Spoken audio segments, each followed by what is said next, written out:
الحمد لله نحمده ونستعينه ونستغفره ونؤمن به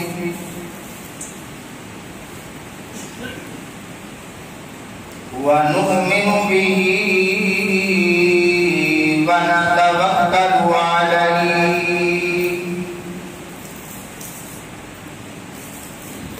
ونعوذ بالله من شرور أنفسنا ومن سيئات أعمالنا من يهده الله فلا مضل له ومن يضلله فلا هادي له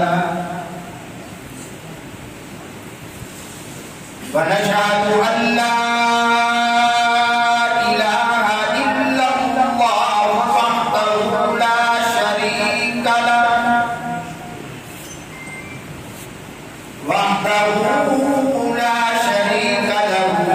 ولا نظير له ولا وزير له ولا مشير له ولا معين له وصل على سيد الرسل وخاتم الأنبياء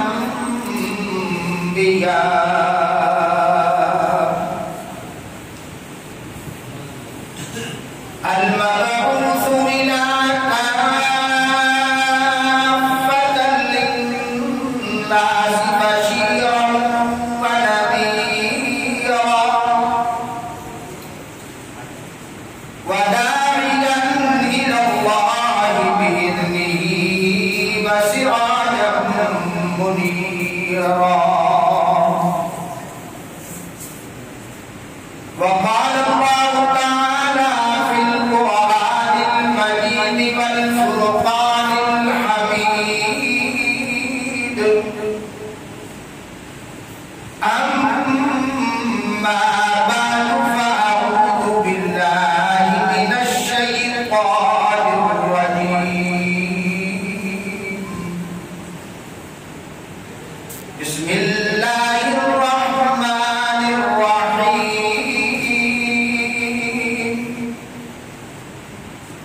شهر رمضان الذي أنزل فيه القرآن.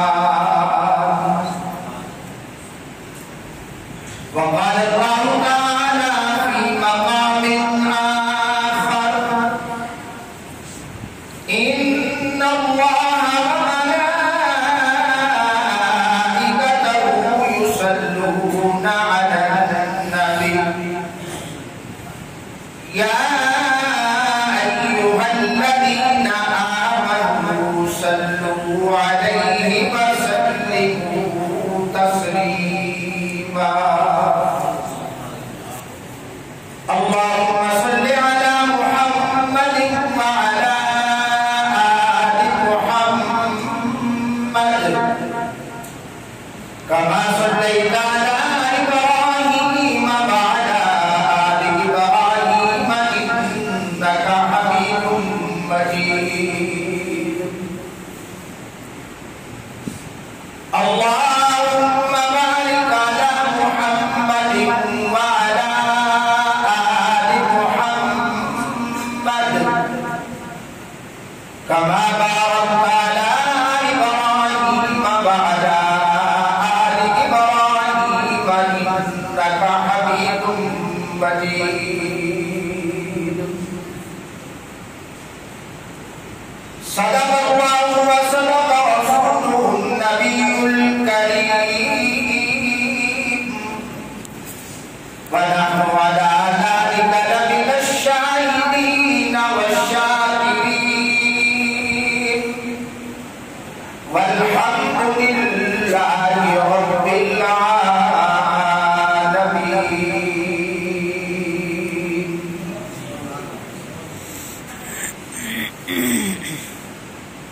واجب الکرام، معزز سامعین کرام اور عزیز طلباء،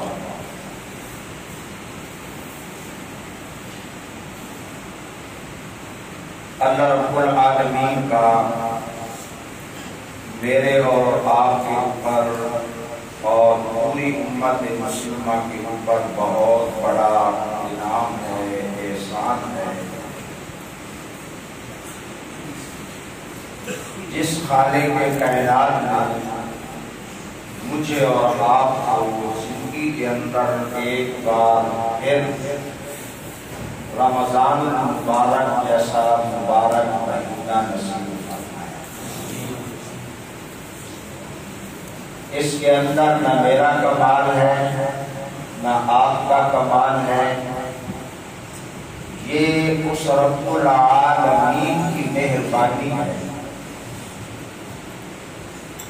اس رب العالمین نے وہ مہینہ مجھے اور آپ کو عطا کیا جس کے اندر اللہ رب العالمین نے قرآن نازل فرمایا ہے۔ جو میں نے ایک لفظ آپ کے سامنے قرآن کا پڑھا ہے، قرآن کی تلاوت کی ہے، اس کا مختصر خلاصہ یہ ہے کہ یہ وہ رمضان ہے جس کے اندر اللہ نے اپنے محبوب پیغمبر، اپنے لاڈلے پیغمبر، اپنے سردار الانبیاء پیغمبر حضرت محمد مصطفیٰ صلی اللہ علیہ وسلم پر قرآن کو نازل فرمایا۔ دیکھیں، آج اس بات کی بڑی خوشی ہے کہ میرے پوتے نے قرآن تراویح کے اندر سنایا، اس سے پہلے بھی وہ سنا چکا ہے، لیکن ہر سال جب سنائے گا تو یقینی بات ہے کہ ماں باپ کو بڑی خوشی۔ یہ سعادت اللہ نے عطا فرمائی۔ میرے والد محترم حضرت رحمت اللہ علیہ، انہوں نے اپنے پوتوں کا قرآن سنا، انہیں بھی اللہ رب العالمین نے یہ سعادت نصیب فرمائی، اور پھر اللہ رب العالمین نے یہ سعادت مجھے بھی نصیب فرمائی۔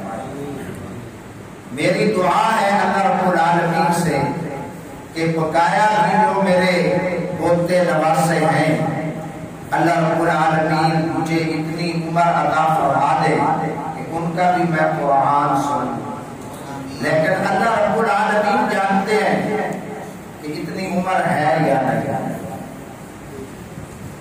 میرے بھائی دوست کو تقریریں آپ سنتے رہتے ہیں، الحمدللہ صاحبزادہ حضرت مولانا نور حسن صاحب حافظ اللہ بڑے اچھے انداز کے ساتھ تقریر کرتے ہیں، درس قرآن دیتے ہیں جہاں وہ آباد ہوئے ہیں، اللہ رب العالمین انہیں ہمیشہ آباد و شاد فرمائے اور اس محلے کو ہمیشہ آباد و شاد فرمائے۔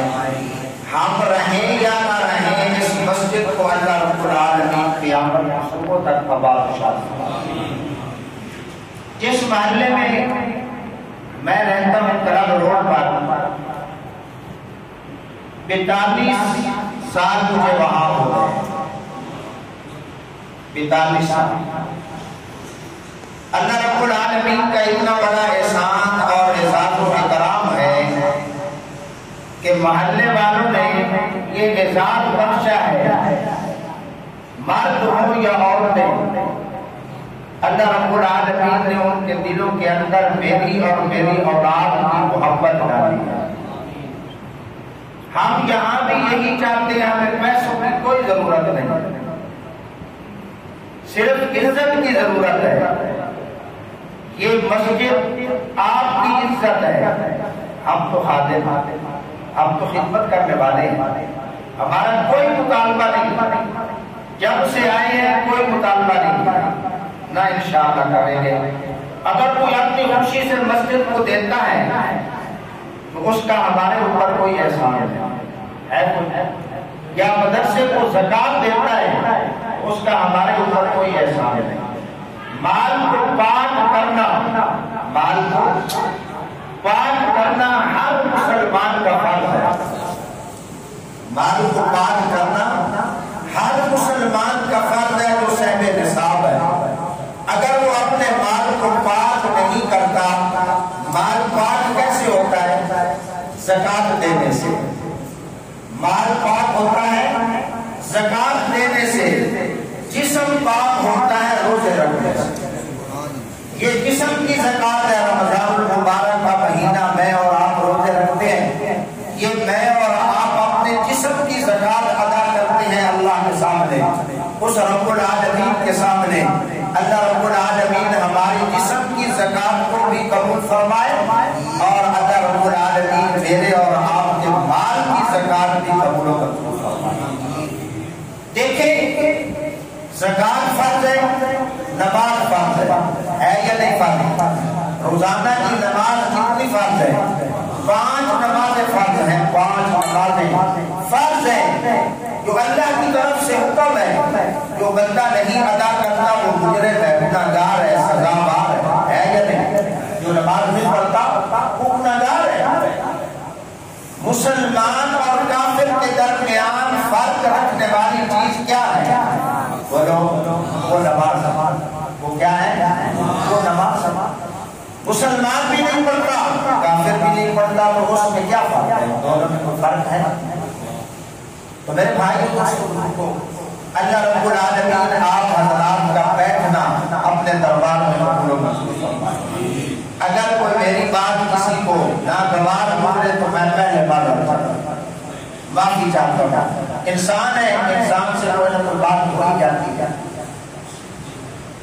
میں اکثر اپنی مسجد میں کلال روڈ پہ یہ بات بڑی دھڑلے سے کہتا ہوں لوگوں کے سامنے کہ دیکھو، مدارس والے باہر سے آ رہے ہیں، مدارس والے بڑی دور دور کے ضلعوں سے، دوسرے شہروں سے، سندھ حیدرآباد تک لوگ آتے ہیں ہماری مسجد میں چندہ مانگنے کے لیے۔ کس کے لیے؟ مدرسوں کے لیے، حالانکہ ہمارا اپنا مدرسہ ہے۔ الحمدللہ اس وقت پورے شہر سرگودا کے اندر میرے خاندان اور میرے شاگرد تقریباً 20 یا 25 حفاظ کرام ایسے ہیں جو سرگودا شہر میں قرآن سنا رہے ہیں، جو میرے شاگرد ہیں، عالم ہیں، مفتی ہیں۔ میرے شاگرد عالم اور مفتی ہیں، یہ اللہ کا احسان ہے، اس کے اندر میرا کوئی کمال نہیں ہے جی۔ یہ ان لوگوں کا کمال ہے جو ان کے اوپر خرچ کرتے ہیں، ان طلباء پر اپنا مال خرچ کرتے ہیں۔ لیکن آج میں اور آپ، میں بھی آپ کے ساتھ شامل ہوں، زکات دے کر ہم احسان جتلاتے ہیں۔ ہم احسان جتلاتے ہیں کہ میں نے فلاں مدرسے کو زکات نہیں دی۔ یہ کوئی احسان ہے؟ یہ کپڑا ہے، اس کو دھوتے ہیں، اس کو جناب اس کی جو میل کچیل ہے ایک بالٹی میں نچوڑ دیں، ایک ٹب میں کسی برتن میں نچوڑ دیں، اس کی میل اور کچیل، اس کے اندر روح افزا ملا لیں، جام شیریں ملا لیں، خوبصورت خوشبودار اور کوئی شربت ملا لیں۔ بتاؤ کوئی پینے کے لیے تیار ہے؟ بولو یار، دراز ہو گئے۔ کوئی پینے کے لیے تیار ہے اس میل کو؟ کوئی پانی پینے کے لیے تیار نہیں۔ کس لیے؟ کہ اس کے اندر کپڑے کی میل ہے، اس کے اندر کپڑے کی میل ہے، گرد و غبار ہے۔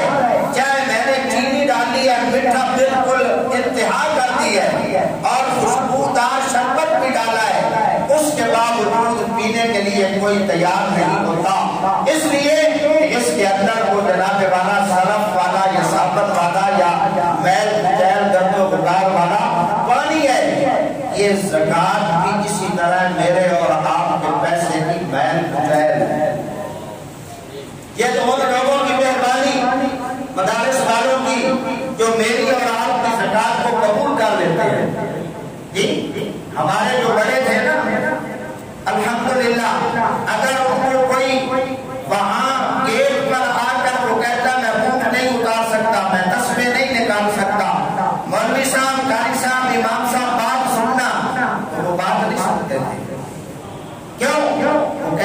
زکات دینے کے لیے آیا، اتنا لوگ جمع کر لے جا، ہمیں اس کی کوئی ضرورت نہیں کرتی۔ تو میرے بھائیوں کو یہ یہاں ادارہ بنایا آپ حضرات کے تعاون سے بنا ہے۔ آپ کا سب سے بڑا تعاون یہ ہے کہ ہم نے جو کیا آپ خاموشی سے اس کو دیکھ رہے ہیں۔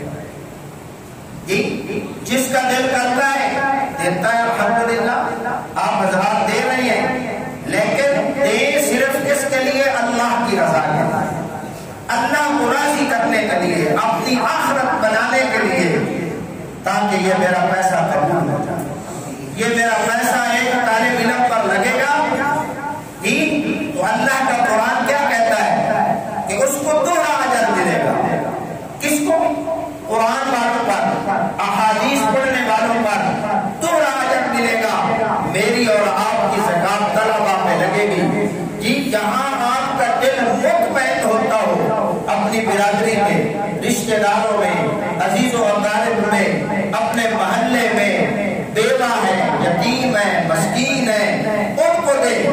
اگر آپ کا دل کرے خوشی کے ساتھ تو آپ یہاں بھی جمع کروا سکتے ہیں، انکار نہیں۔ ٹھیک ہے نا؟ یہ نہ سمجھیں کہ بھائی ہم تو یہاں دے ہی نہیں سکتے۔ اگر خوشی سے کوئی دیتا ہے لیکن اس کے دل کی بات ہے، اس کو اطمینان ملے تو دے، اگر نہ ملے تو کوئی بات نہیں۔ جہاں دل چاہے ادا کریں، لیکن مال کو ضرور پاک کریں۔ مال پاک کیے بغیر جب بھی آدمی استعمال کرتا ہے تو نقصان اٹھاتا ہے۔ اللہ رب العالمین مجھے اور آپ کو جو فرائض ہیں صحیح طریقے سے ادا کرنے کی توفیق عطا فرمائے۔ دیکھیں یہاں اللہ نے قرآن میں فرمایا نا نماز کا حکم، وہیں اللہ رب العالمین نے ساتھ زکات کا بھی حکم عطا فرمایا۔ کیا فرمایا؟ وَأَقِيمُوا الصَّلَاةَ وَآتُوا الزَّكَاةَ۔ قرآن ہے کہ نہیں؟ یہ قرآن کی بات ہے نا، کوئی اور تو نہیں بات۔ کیا فرمایا؟ وَأَقِيمُوا الصَّلَاةَ وَآتُوا الزَّكَاةَ۔ جہاں بھی اللہ نے نماز کا حکم دیا وہاں زکات کا حکم۔ ایک میں اور آپ فرض ادا کرتے ہیں اور ایک فرض کا انکار کرتے ہیں، وہ پہلے والا کے فرض قابل قبول نہیں ہوتا، کیونکہ ایک کا انکاری ہے اور ایک کو ادا کر رہا ہے۔ اللہ رب العالمین صحیح معنوں میں مجھے اور آپ کو مسلمان بنا دے، ایمان والا بنا دے۔ ایمان ہے تو رمضان ہے، ایسے ہی ہے نا؟ ایمان ہے تو کیا بولو نا، یا سمجھ نہیں آ رہی؟ ایمان ہے تو رمضان ہے۔ ایمان والوں کے لیے اللہ نے رمضان بنایا، کافروں کے لیے بنایا۔ جہاں بھی اللہ رب العالمین نے خوشخبری دی ہے، کس کو دی ہے؟ ایمان والوں کے لیے۔ جہاں بھی آیا یا ایھا الذین آمنوا، کافر آیا کہ بعد کرام کی طرح بیٹھے ہیں الحمدللہ۔ یا ایھا الذین آمنوا، ایمان والوں کو اللہ رب العالمین خوشخبری عطا کر رہے ہیں۔ ایمان والوں کو انعام و اعزاز و اکرام سے نوازا جا رہا ہے۔ یہ راتیں جو رمضان کے اندر شب قدر کی راتیں بنائی ہیں، کس کے لیے بنائی ہیں؟ بولو نا، ایمان والوں کے لیے بنائی ہیں۔ میں اور آپ خوش قسمت ہیں۔ انبیاء نے دعا کی، جتنے انبیاء تشریف لائے سب دعائیں کرتے آئے کہ اے الہ العالمین، آخری زمان پیغمبر، امام الانبیاء، سردار الانبیاء حضرت محمد الرسول اللہ صلی اللہ علیہ وسلم کی امت میں پیدا کر رہا ہے، لیکن کسی کی دعا قبول نہیں ہوئی۔ ایک نبی کی دعا قبول ہوئی ہے، حضرت عیسیٰ علیہ السلام کی۔ اللہ نے ان کو آسمانوں پر زندہ اٹھایا، موجود ہے۔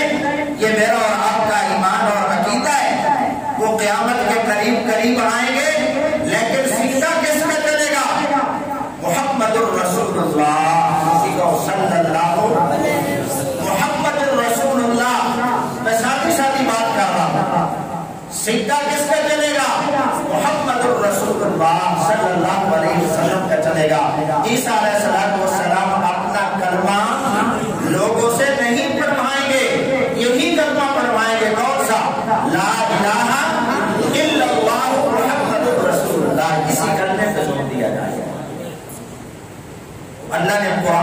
مجھے اور آپ کو عطا کیا.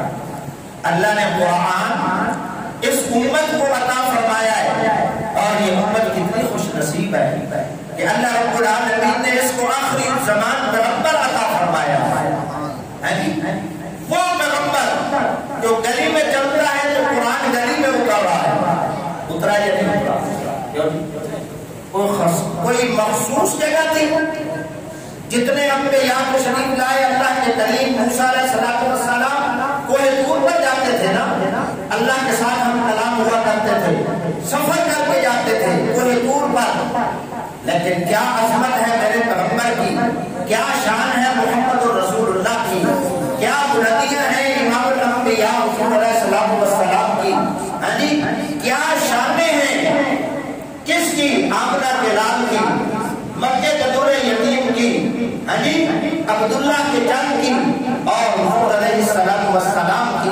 کہ اللہ رب العالمین نے اپنے پیغمبر کے لیے ایک جگہ مقرر نہیں کی, ایک جگہ مقرر نہیں کی کہ میرے نازل پیغمبر جب میں قرآن اور قانون نازل کروں جبرائیل آئے تو بیت اللہ میں آپ کو ہونا چاہیے. نہیں, اللہ رب العالمین نے جب قرآن نازل فرمایا, اگر میرا لاڈلا پیغمبر امام الانبیاء حضرت محمد الرسول اللہ صلی اللہ علیہ وسلم بیت اللہ میں ہے تو قرآن بیت اللہ میں نازل ہو رہا ہے. اللہ کے محبوب پیغمبر حضرت محمد مصطفیٰ صلی اللہ علیہ وسلم اگر مکہ کی گلیوں میں چل رہے ہیں تو قرآن مکہ کی گلیوں میں اتر رہا ہے. اگر ام ہانی کے گھر میں ہے تو قرآن ام ہانی کے گھر میں اتر رہا ہے. حتیم کے اندر ہے تو قرآن حتیم کے اندر نازل ہو رہا ہے. اے میرے دوستوں بزرگوں, صرف یہاں پہ بات بس نہیں ہوتی. غار ہرا میں ہے تو قرآن غار ہرا میں نازل ہو رہا ہے. غار ثور میں ہے تو قرآن غار ثور میں نازل ہو رہا ہے. مدینہ میں ہے تو قرآن مدینہ میں نازل ہو رہا ہے. مسجد نبوی میں ہے تو قرآن مسجد نبوی میں نازل ہو رہا ہے. مسجد قباء میں ہے تو قرآن قباء میں نازل ہو رہا ہے. خندق میں ہے تو قرآن خندق میں نازل ہو رہا ہے. بدر میں ہے تو قرآن بدر میں نازل ہو رہا ہے. اور احد کے اندر ہے تو قرآن احد کے اندر اللہ رب العالمین اپنے محبوب پیغمبر صلی اللہ علیہ وسلم پر نازل فرما رہے ہیں. یہ مقام ہے یا نہیں میرے پیغمبر کا؟ یہ شان ہے یا نہیں میرے پیغمبر کی؟ اللہ رب العالمین مجھے اور آپ کو اپنے پیغمبر حضرت محمد رسول اللہ صلی اللہ علیہ وسلم کے ساتھ سچی محبت نصیب فرمائے. میرے بھائی دوستو, اللہ نے ہمیں وہ نبی عطا فرمایا جس کا تذکرہ قرآن میں ہر ورق ہر صفحے کے اوپر ہے, ہر پارے میں ہے, ہر رکوع میں ہے. یہ نہیں میں اور آپ سمجھتے ہیں کہیں کہیں تذکرہ ہوتا ہے. نانا, اللہ رب العالمین نے پورا قرآن محمد الرسول اللہ بنا کر دیا. قرآن کی کون سی آیت ایسی ہے جو حضور علیہ السلام کا تعارف نہیں کرواتا؟ لیکن آج میں اور آپ نماز تو پڑھتے ہیں, سورہ فاتحہ ہر رکعت میں پڑھتے ہیں, فرضوں میں بھی سنتوں میں بھی نفلوں میں بھی پڑھتے ہیں یا نہیں پڑھتے. لیکن اگر کسی شخص کو کہا جائے کہ کھڑے ہو کر سورہ فاتحہ کا ترجمہ سناؤ تو نہیں آتا, نہیں آتا نا.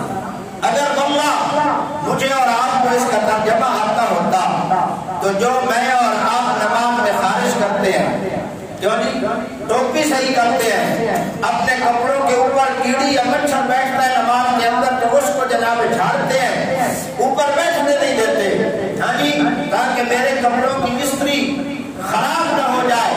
یہ نماز ہے میری اور آپ کی, یہ نماز نہیں ہے. نماز یہ ہے کس کی نماز؟ حضرت علی رضی اللہ تعالیٰ عنہ نماز پڑھ رہے ہیں. کون؟ داماد رسول اور خاتون جنت سیدنا حضرت فاطمہ رضی اللہ تعالیٰ عنہا کے شوہر اور خامد اور ان کے سردار امام الانبیاء حضور علیہ السلام کے چچا زاد بھائی حضرت علی رضی اللہ تعالیٰ عنہ نماز پڑھ رہے ہیں. نماز کے دوران ان کے جسم کے اندر تیر لگے ہوئے تھے, گھسے ہوئے تھے. صحابہ نے مل کر مشورہ کیا, ویسے تو یہ نہیں نکالنے دیں گے, جب نماز کی نیت باندھیں گے تو ان کے تیر ہم کھینچ لیں گے اور ان کے جسم سے نکال لیں گے. جب نماز سے فارغ ہوئے حضرت علی رضی اللہ تعالیٰ عنہ دیکھا کہ صحابہ کی جماعت موجود ہے, مختلف لوگ موجود ہیں. فرمایا مجھے ایسے لگتا ہے کہ تم میرے تیر نکالنے آئے ہو. انہوں نے کہا اے علی, ہم نے تمہارے جسم سے وہ تیر نکال لیے ہیں.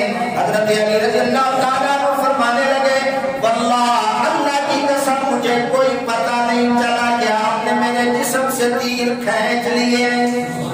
یہ نماز ہے, یہ نماز ہے, یہ نماز ہے یا نہیں؟ ناراض نہ ہونا, میری اور آپ کی نماز اللہ رب العالمین کی ذات ہی ہے جو قبول فرما لے.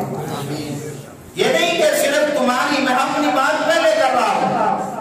میں اکثر اپنے نمبے پر بھی کہتا ہوں, ہم اوپر سے آپ لوگ ہمیں دیکھتے ہیں, سلام کرتے ہیں, ہمیں اندر سے کوئی نہیں جانتا. ہمیں اندر سے کسی کو کوئی نہیں جانتا, نہ میں تمہیں جانتا ہوں نہ آپ مجھے جانتے ہیں اندر سے کہ میں کیا ہوں. جی, اور میں اپنی مسجد میں بھی جی جمعے کی نماز یا عید کی نماز پر بھی کبھی کبھی ساتھ میں ایک مرتبہ یہ بات کہہ دیتا ہوں کہ اگر آپ کو میرے کرتوتوں کا پتہ چل جائے تو آپ میرے منہ پہ تھوکنا گوارا نہیں کرتے. لیکن یہ مولا کریم, یہ اس رب العالمین اللہ سبحانہ و تعالیٰ کا احسان ہے جس نے ہمیں قرآن دیا ہے, اور قرآن کی وجہ سے اللہ رب العالمین نے ہمیں اعزاز و اکرام سے نوازا. جس کے اندر قرآن ہے, جس کے سینے میں قرآن ہے, محفوظ ہے. دیکھ لو کتنے لوگ موجود ہیں میری اور آپ کی آنکھوں کے سامنے. ہاں جی, وہ آتا ہے نا کہ ایک آدمی تھا بچہ اور اس کا کوب نکلا ہوا تھا, ایسے نا کندھے اوپر اور پیچھے سے کوب. سمجھ آ رہی ہے بات کی؟ کبا تھا. کیا تھا؟ کبا. تو سارے بچے جب وہ محلے میں نکلتا نا تو ایک دوسرے جب بھی دیکھتے کہتے وہ کبا آ گیا, کبا آ گیا, اس کا مذاق اڑاتے تھے. یہ تاریخ کی بات ہے, سچی, وہ کہانی نہیں ہے. ایک دن وہ روتا ہوا اپنی اماں کے پاس گیا, کہنے لگا اماں جان, سارے محلے کے بچے, پڑوسی, گاؤں کے بچے مجھے کبا کبا کہتے ہیں, مجھے بڑی نفرت ہے, مجھے بڑی شرم آتی ہے. کوئی ایسا عمل بتاؤ کہ میں کروں اور کبے سے میری جان چھوٹ جائے, کبے سے میری جان چھوٹ جائے. تو میرے بھائیوں, دوستوں, بزرگوں, کیا ہوا؟ والدہ نے کہہ دیا بیٹا تم قرآن پڑھ لو. سبحان اللہ. والدہ نے کہا بیٹا تم قرآن پڑھ لو. اماں جان میں قرآن پڑھوں گا تو کبا لوگ نہیں کہیں گے. فرمایا بیٹا نہیں کہیں گے. کہتا ہے کہ میری والدہ نے مجھے لیا, ٹوپی پہنائی, وضو کروایا, اچھا لباس پہنوایا اور محلے کی مسجد میں لے گئی. کہنے لگی جا کر استاد جی اس میرے بچے کو حافظ قرآن بنا, اس میرے بچے کو حافظ قرآن بنا دو. پہلے دن ہی بیٹے نے جا کر کیا پڑھا؟ اعوذ باللہ من الشیطان الرجیم, بسم اللہ الرحمن الرحیم. الف, کیا پڑھا؟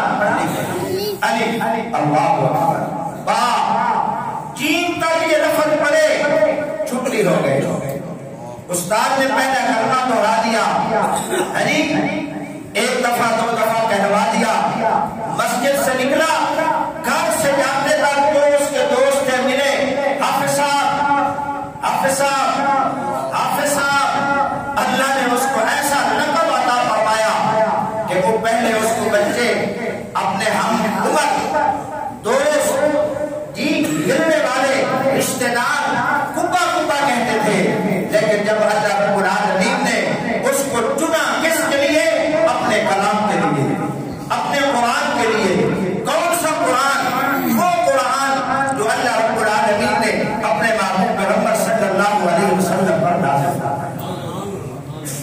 کہتے کہ حافظ بن گیا، حافظ بننے کے بعد اس نے ماں سے کہا ابا جان اب میں کیا کروں، اس سے بھی زیادہ اللہ رب العالمین مجھے عزت عطا فرمائے۔ اس نے کہا بیٹا آپ نے قرآن پڑھا نا، یہ یوں سمجھ لیں کہ دین کی اسلام کی پہلی سیڑھی ہے، آپ نے اس پر قدم رکھا ہے، اب قرآن کو سمجھو کہ قرآن مطالبہ کیا کرتا ہے، قرآن کہتا کیا ہے، اس کو سمجھنے کی کوشش کرو۔ اس نے کہا اما جان پھر کیا ہوگا؟ والدہ نے کہا بیٹا بس تم سمجھنے کی کوشش کرو، اگلی بات نہ میں جانتی ہوں نہ آپ جانتے ہیں، اللہ رب العالمین جانتا ہے۔ تاریخ میں یہ بات لکھی ہے کہ جب اس نے قرآن کو سمجھا، عالم بنا، قاری بنا، مفتی بنا، اللہ رب العالمین نے اس کو اس دولت سے بڑا مال دیا کہ مدینہ کا وہ گورنر بنا۔ یہ تاریخ کے اندر بات ہوگی کہ وہ مدینے کا گورنر بنا۔ یہ لباس، یہ شکل و صورت، اس کو نہیں دیکھا جاتا، اس کو بولو نا یار، اس کو نہیں دیکھا جاتا، دیکھا کس کو جاتا ہے؟ قرآن کو دیکھا جاتا ہے، ایمان کو دیکھا جاتا ہے، کلمے کو دیکھا جاتا ہے۔ اللہ رب العالمین نے قرآن والوں کو بہت عزت عطا فرمائی ہے۔ اے میرے بھائی دوستو بزرگو، آپ بھی اپنے اپنے بچوں کو حافظ قرآن بنائیں، پھر دیکھنا آپ کی بھی عزت ہوگی، آپ کے بیٹے کی بھی عزت ہوگی۔ حافظ بھی نہ بنانا، حافظ بھی تو بہت ہے، حافظ سمجھ رہے ہیں میری بات؟ حافظ صاحب بنانا، کون سا حافظ؟ جو صحیح قرآن پڑھنے والا ہو، قرآن کو سمجھنے والا ہو، لوگوں کو سمجھانے والا ہو۔ جب وہ بنے گا اللہ رب العالمین دنیا بھی میری اور آپ کی بنائیں گے اور آخرت بھی بنائیں گے۔ کیا فرمایا امام الانبیاء حضور پاک صلی اللہ علیہ وسلم نے ارشاد فرمایا، حافظ قرآن کے ماں باپ کو قیامت والے دن ایک ایسا تاج پہنایا جائے گا جس کی روشنی سورج کی روشنی سے بھی زیادہ ہوگی۔ ماں باپ کو یہ تاج پہنایا جائے گا۔ یہ اعزاز و اکرام مجھے اور آپ کو نہیں چاہیے؟ MLA MPA لازم، نیب لازم، اور جناب چھوٹے سے کونسلر بن جائیں تو پاؤں زمین پہ نہیں لگتے۔ واللہ جس کا بیٹا حافظ قرآن بن جاتا ہے وہ پورا نہیں سنتا۔ وہ ہم سے پوچھو کہ اللہ نے کتنی عزت دی ہے جن کے بیٹے حافظ، پوتے حافظ، بھائی حافظ، باپ حافظ۔ جی میرے والد محترم رحمۃ اللہ علیہ فرمایا کرتے تھے کہ کھانے کو نہیں ملتا تھا، ہم گھروں سے روٹی مانگ کر مدرسے میں جب پڑھتے تھے صبح اور شام مانگ کر لے آتے، اتنے اتنے ٹکڑے ملتے تھے، رات کو بھی کھانے، رات والے رکھ دینے، صبح خشک ہو جانے، ان کو پانی میں بھگو کر گنا کر کے نرم کر کے کھاتے تھے۔ لیکن قرآن پڑھا ہے، جب سے قرآن پڑھا اللہ نے اس سے عطا فرمایا۔ یہ نہ سوچو کہ ہر آدمی شروع ہی سے ایسے ہو جاتا ہے، نہیں، اس کے لیے ایک محنت ہے۔ جو حافظ قاری محمد احسان صاحب یہاں ہیں، اللہ نے کتنی عزت عطا کی ہے۔ تو میرے بھائی بزرگوں، میں اور آپ بھی اپنے دلوں کے اندر قرآن کی عظمت کو بٹھائیں، اور یہ رمضان المبارک کا مبارک مہینہ یہ وہ مہینہ ہے، کون سا مہینہ؟ جو میرے اور آپ کے گناہوں کو جلا کر راکھ کر دیتا ہے، لیکن اس کے لیے شرط ہے، کیا؟ توبہ کرنا۔ یہ روزہ نماز پڑھتے ہیں اللہ اس کا اجر دیتا ہے۔ کیا فرمایا؟ جو بندہ رمضان المبارک کے اندر نفلی عبادت کرتا ہے فرضوں کے برابر ثواب ملتا ہے، اور جو رمضان المبارک کے اندر ایک فرض ادا کرتا ہے اللہ رب العالمین اسے 70 فرضوں کے برابر ثواب عطا فرماتے ہیں۔ موٹی موٹی بات کا 70 فرض، اور اسی بات میں بس نہیں کی، فرمایا جو بندہ نفلی عبادت کرتا ہے، صدقہ خیرات کرتا ہے، اپنے مال کو پاک کرتا ہے، زکات دیتا ہے، اللہ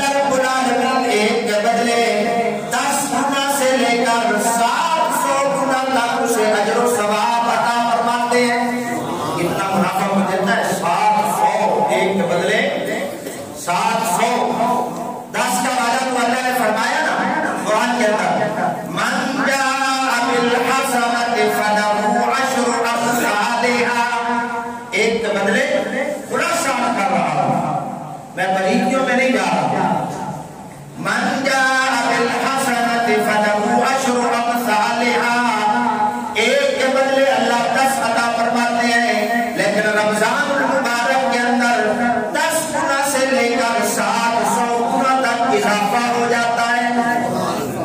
اور ایک مقام پہ اللہ رب العالمین فرماتے ہیں واللہ یضاعف لمن یشاء، اگر میں چاہوں تو اس سے زیادہ بھی عطا کر سکتا ہوں، مجھے کوئی پوچھنے والا نہیں ہے، مجھ سے کوئی پوچھ سکتا ہے کیوں؟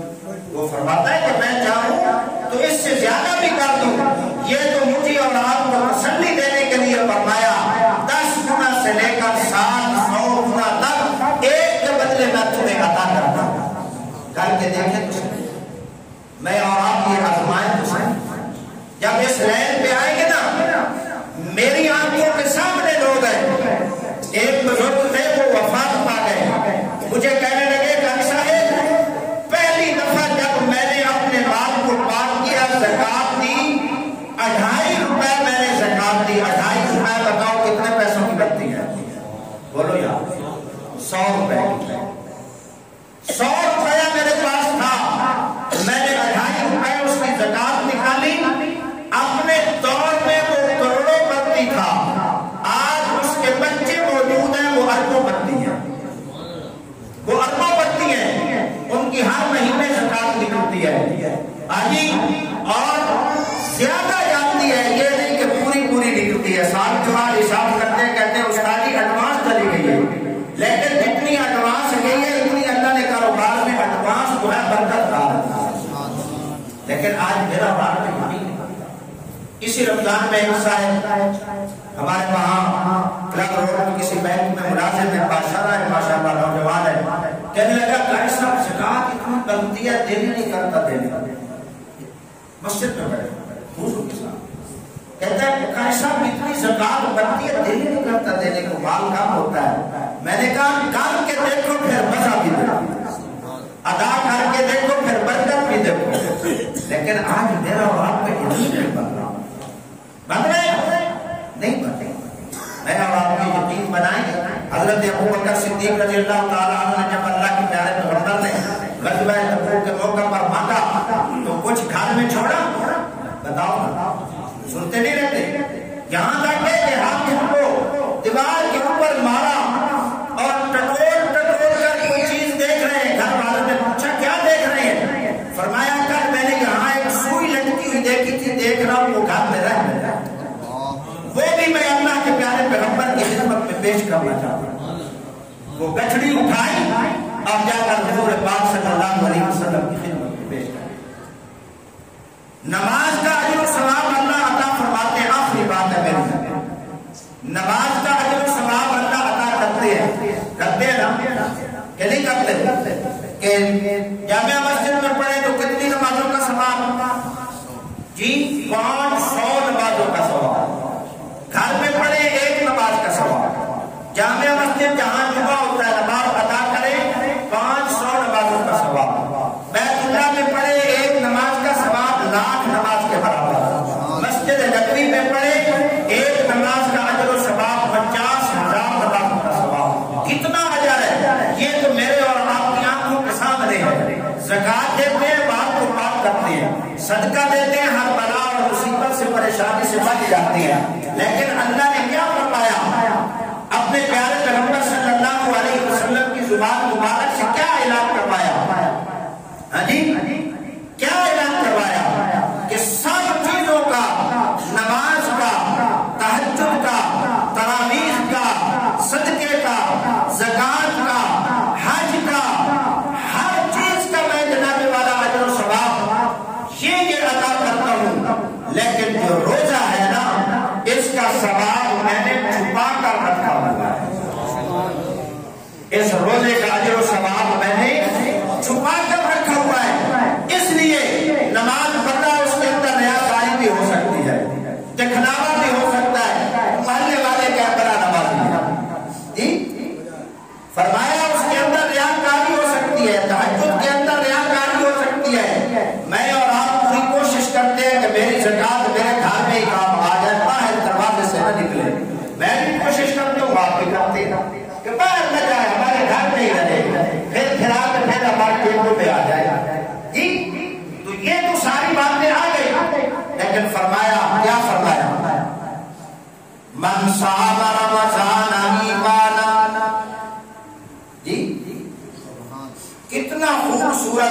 پیارے پیغمبر نے فرمایا